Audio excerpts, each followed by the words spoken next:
Welcome to another Numismatic Notes with Benjamin. I am Benjamin, and today our theme is going to be that of rice and things that are ricey that appear on banknotes. Rice is a seed, guys, and it's the most widely consumed cereal grain in the world. It is labor intensive and requires lots of water, and that's why you see most rice grown in paddies or fields that can be flooded. Normally, rice can get up to about 3 foot tall, but if it's planted in deep water, it can get up to 5 foot tall. In the tropics, rice can be a perennial, and it can provide up to 30 years of harvest whenever everything is cut down to just above the roots. 2021 was a good year for world production of rice. We came in at about 787 million tons. A lot of that gets lost just because of infrastructure, but rice production, in addition to that loss, consumes about a third of the Earth's fresh water supply.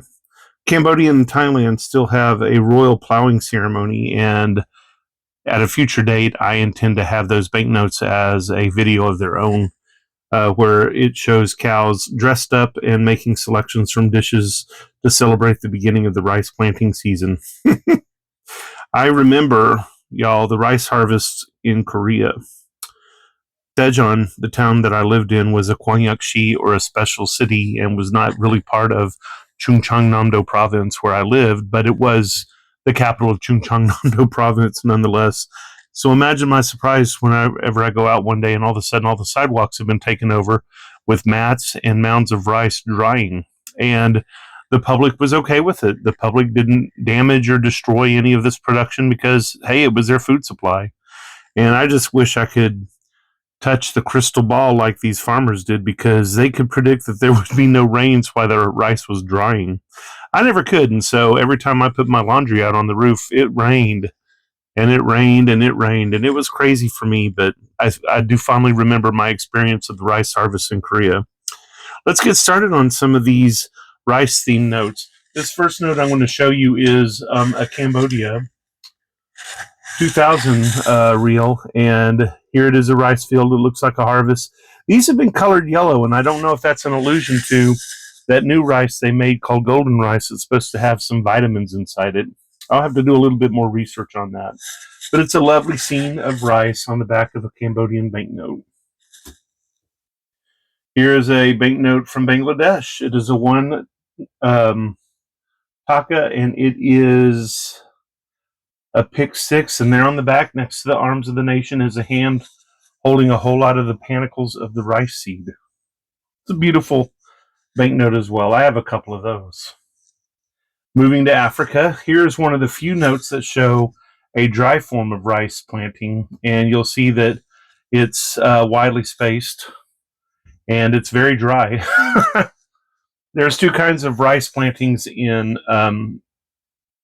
the Gambia. One is women driven and one is men driven. So they like this design so much in the Gambia that they borrowed the design from an earlier banknote. You can see about the only thing they did was turn the vignette around. Same vignette, just turned it around. And if you look in the background, there's the same little mountains and everything. So pretty interesting. Rice means a lot to a whole lot of people. It means a lot to the Philippines as well. And this design, it didn't necessarily have any thing to do with rice, but over here, an overprint made this a commemorative note, and it commemorates 2013 as the National Year of Rice. And I don't know if that was an honor because the Philippines finally grew enough rice of their own that they could export it, or they could provide for their own cooking for the year, or it was just an effort to make sure rice was a little more complex and available for everybody involved.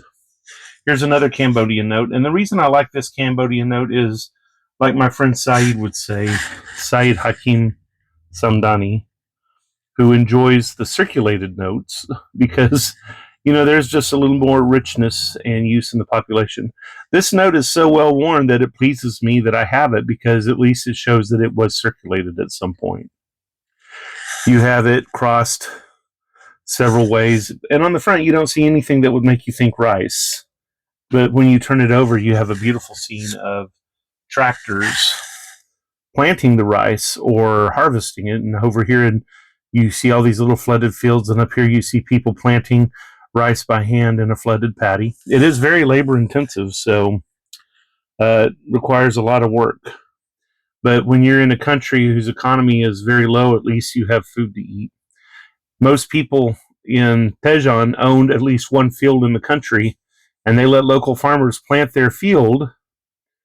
And their payment for rent was actually paid in bags of rice that they kept in a rice storage, even in their modern apartments. It was pretty interesting to me. And it was useful to me because when we had the Murrah bombing in Oklahoma City, the first thing I did, because I'd lived in Korea, was I went to the Asian market and I bought myself 4 or 5 50-pound bags of rice because I wasn't going to starve since we were obviously going to war, I thought. And it took me about 5 years to consume that much rice. That's a lot of rice for one person, and I admit I didn't eat it every day for a meal, but it was interesting. We're going to go to not South Korea, but North Korea for this rice note. And this is a North Korean 5-1. And you can see the lady peasant worker here carrying sheaves of rice. Here's her family member who works in industry, and you can see the cogwheel, and you can see the factories behind them, and you see the rice fields here flooded in the foreground. And it all looks so bucolic. I just feel so sorry for those people. They often don't have enough rice and end up eating grass and each other in the north. So it's a tragic thing. And you think maybe the UN would do something about it, wouldn't you? All right. Trying not to be political and not doing it very successfully. Let's go back to Cambodia. Here's a 1 rial, and here's a rice harvest scene. In the background, in this one, you don't see tractors doing the work. You see yokes of oxen and probably water buffalo doing the work. And up here, you see farm workers harvesting and sheathing the crop.